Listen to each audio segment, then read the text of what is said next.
What's going on YouTube? Welcome back to another video, and today I have the agents, all the planetary agents, along with Hyperions.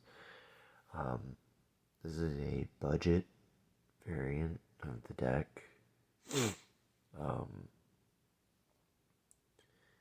you can build this with Diviner of Herald if you're looking for one that's more competitive and probably a lot stronger of a build. I highly recommend trying to check out some other videos, but this one is for budget. Um, there were very few things, like I mainly had most of the extract, but a lot of what's in the extract is just generic staple extract cards that I have, that I'm pretty sure a lot of people have.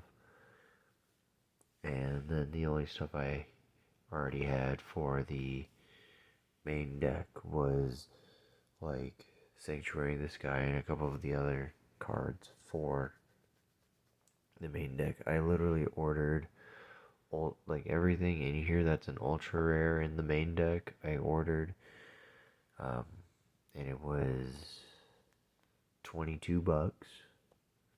That is including the one of Parshath in the extra deck. So I had to I ordered the Parshath plus 31 more cards for the main deck. $22. So this is, like I said, a budget deck. You can build this for less than $40 if you have to buy every single card in the deck. So let's get into this, shall we? And I'm sorry if the cards and stuff kind of sit wobbly or funky.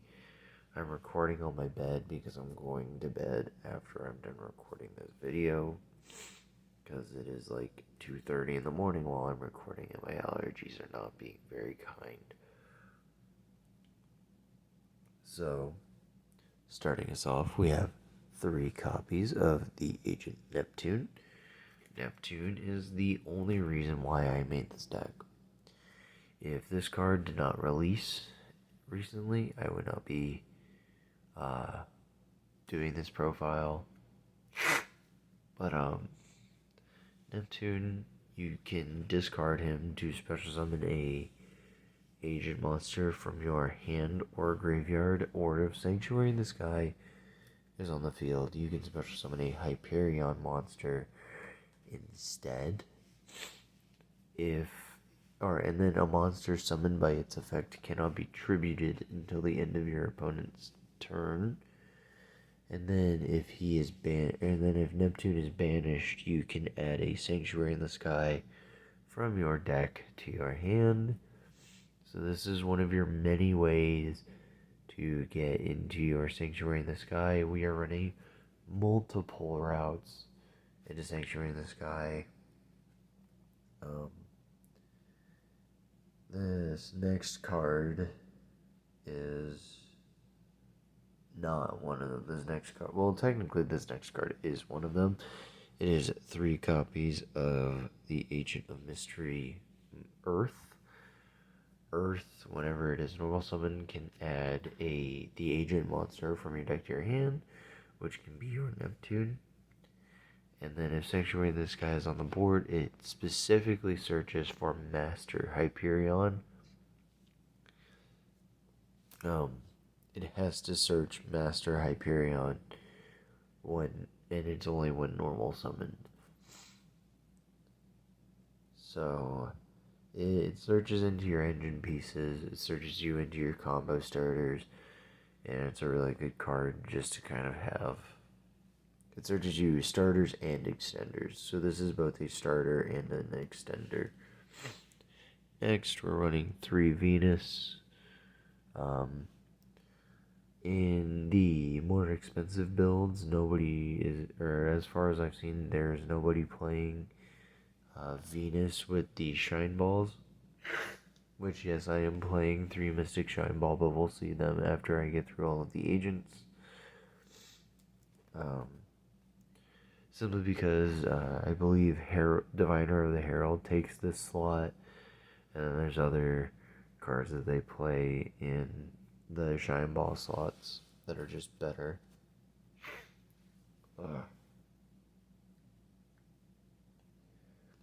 I don't personally know. I haven't watched any of their profiles yet myself, but I've seen what the deck can do pretty consistently on turn 1. Next, I am playing 2 copies of the Agent of Entropy Uranus. It just can, or it special summons itself if Sanctuary of the Sky is on the board, and then it can foolish one of your agents from deck to grave in order to change its level to that sent monsters. So it helps you make any level, or you can make a level 5 synchro, you can make basically any level of synchro monster you want with this card. You could make Herald, you could make whatever. It's really up to you. My extra deck doesn't run Herald, but thinking of the card now, I know something you can take out for Herald. And then I am running 1 copy of Jupiter, simply because for like, in a situation where you open this and Neptune, but no other good cards, it's just a way to get into Sanctuary in the Sky. It's also another name, and it's discard fodder, because when you can banish a fairy from your graveyard to boost an agent monster by 800 attack points. So you can Neptune pitch itself, summon Jupiter, Jupiter banish Neptune, boost himself by 800, and then Neptune searches Sanctuary in the Sky. And then here are the 3 Shine Ball that I was talking about earlier. We are playing 3 copies of Shine Ball because we are playing Venus. And then I am playing 2 Majesty Hyperion.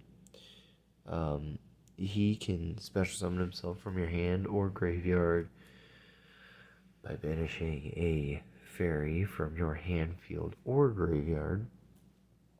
And then he can, once per turn, banish a fairy from your graveyard to banish a card from your opponent's graveyard. And then if Sanctuary in the Sky is on the board, he can do it twice per turn. And then any battle damage you would take from a battle involving a fairy is also inflicted to your opponent. And then we're running 1 Master Hyperion. I did have a copy of this card from the structure deck, and I have a gold rare copy of this card, so either way I already had this card. I just figured play the ultra rare to fit in with the rest of the ultra rares. Master Hyperion has the effect that he can special summon himself from the hand and only from the hand, which really sucks, by banishing 1 the agent monster from your hand, field, or graveyard. And then you can banish a fairy from your graveyard to select, aka target, a card on the field, destroy it, and then if Sanctuary in the Sky is on the board, you can do it twice per turn. And that is it for the Hyperion and Agent monsters. I don't really... I am running a lot, but it's not like a wide range. There are a lot more of Agent monsters in the game, but those are the only ones that are really worthwhile running anymore. After the new support. First spell card we're going to talk about is Sanctuary in the Sky. This is the main focus point of your whole deck. You need this card on the field, which is why we run so many ways to put it on the board or have cards that make their name Sanctuary in the Sky while they are on the field. And all Sanctuary in the Sky says is you take no battle damage from battles involving fairies. That's all Sanctuary in the Sky does. but our whole deck revolves around having this on the board for lore reasons. So next, I am running 3 copies of the Sacred Waters in the Sky. This card is the best spell card in the whole deck. It can activate, or when you activate this, you can activate Sanctuary in the Sky directly from your deck, or you can add one monster or one card. No, yeah, it is one monster that mentions Sanctuary in the Sky from deck to hand, and then if Sanctuary in the Sky is on the field, you can gain 500 life points for each agent and Hyperion on the board. And then it's a Return of the Dragon Lords for any card that mentions Sanctuary in the Sky in its text. And then I am running 2 copies of the Sanctum of Parshath, only because this card counts as whatchamacallit, Sanctuary in the Sky while it is on the board. And it can target 3 fairies and put them on the deck in the selected order as well, so it's recursion, and it stacks at the top of your deck for 3 turns. And it also protects your set cards, and boosts fairies by 300 attack. So it's Sanctuary in the Sky, boosts your monsters by 300, can stack your deck with fairy monsters in the graveyard or counter traps.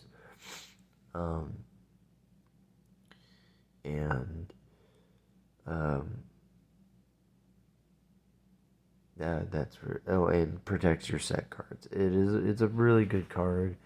Just it's unreliable, and it takes up a spell and trap zone, but you can use those for other interruption. And then I am running 1 Chorus in the Sky, which you pay 1,000 life points to add a fairy from your graveyard back to your hand. Then if Sanctuary in the Sky is on the board, you can also add a banished fairy or banished card that mentions Sanctuary in the Sky, or a banished Sanctuary in the Sky itself back to your hand on top of what you add back from your graveyard.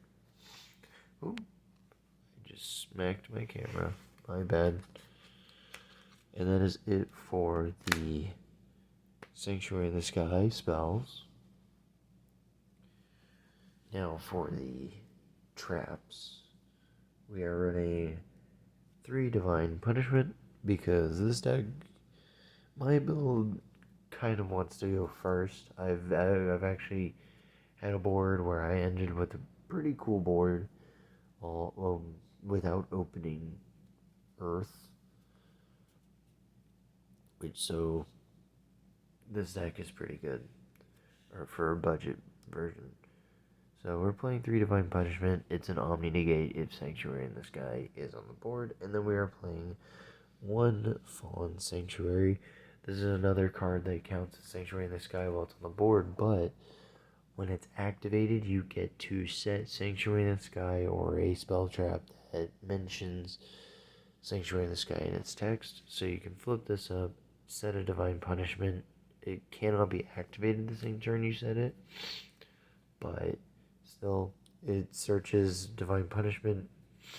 You can stack Divine Punishment from your graveyard on top of your deck. Sorry. Then it has the effect that it can banish a fairy to target a monster your opponent controls, and negate its effects until the end of the turn. I believe that is it. Oh yeah, it also counts as Sanctuary in the Sky while it is on the board. And that is it for all of the Sanctuary in the Sky cards. If I missed anything with any of those, let me know down in the comments. And then if you guys stick around to the end of the video, I will explain to you why I did a budget version. It's not just because it's not only because tight on money a little bit, but it's simply for the fact of it uses a card that I'm worried will eventually get hit on the list. And now the last few cards in the deck are like staple cards. So we've got ourselves 3 Ash Blossom for our hand trap, or for one of our 2 hand traps. The other hand trap is a literal trap card, which I guess I'll just go into the traps before the spells. We are playing 3 Imperm. That's our 6 hand trap lineup. Then we're playing 1 copy of Metaverse, 1 copy of one copy of Terraforming, 1 copy of Called by the Grave. These are just 2 more copies of your field spell, and then this is protection during your combo. Obviously, if you're made to go second, you can Ash Imperm as Interruption. This can also negate whatchamacallit, Gamma. So that is it for the main deck. Now into the extra. The extra deck is 1 Master Flare Hyperion. He has the effect that you can once per turn send 1 the agent or 1 monster that lists Sanctuary in the Sky from your hand, deck, or extra deck to the graveyard, and then his effect becomes that monster's. And then he has a quick effect that whenever your opponent activates a card or effect, you can banish a fairy from your hand or graveyard and banish a card on the field. Pretty good card. I am also running 2 copies of Pluto. Pluto is pretty solid. He is a Book of Moon that becomes he's a non-quick effect Book of Moon, but if Sank in the Sky is on the board, he's Book of Moon, and then he can banish himself to get a Sanctuary in the Sky from the graveyard back to the hand, or he can grab it from the deck as well, I believe. Then I am running 2 copies of Moon.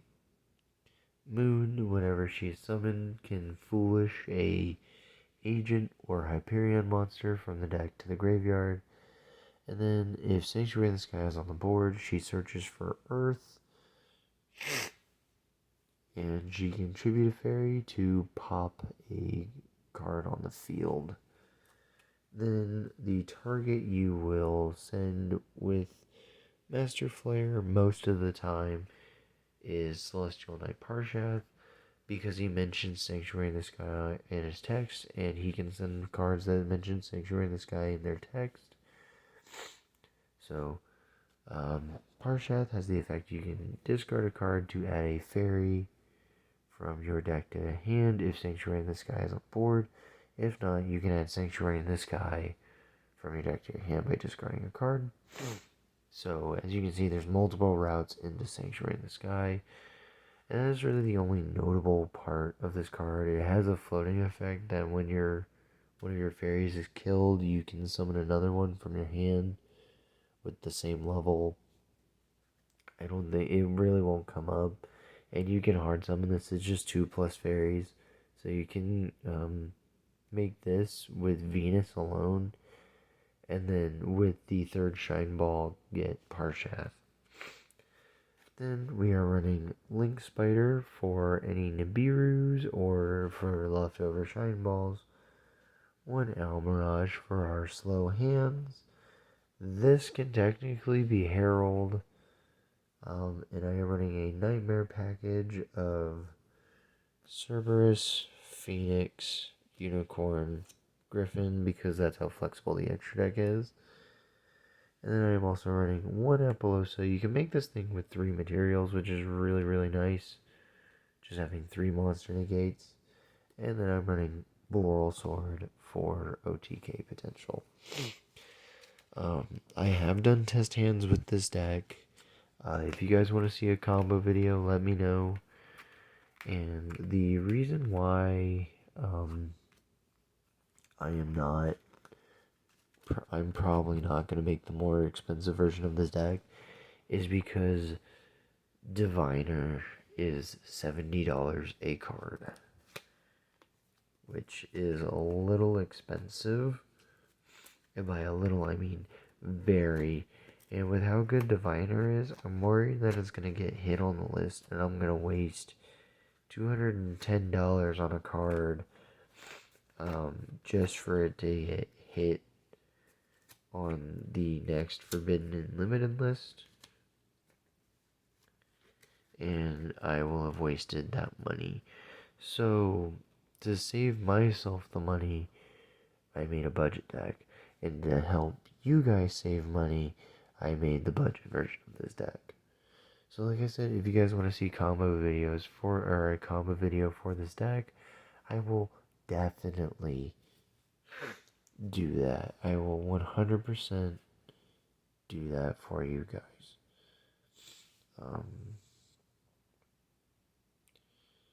At the end of the day, I'm just here to make decks that I think would be fun and could possibly be strong. So anyways, I'm going to sign off here. I hope you guys did enjoy, and I'll see you all in the next video. And I am finally going to go to bed. Peace.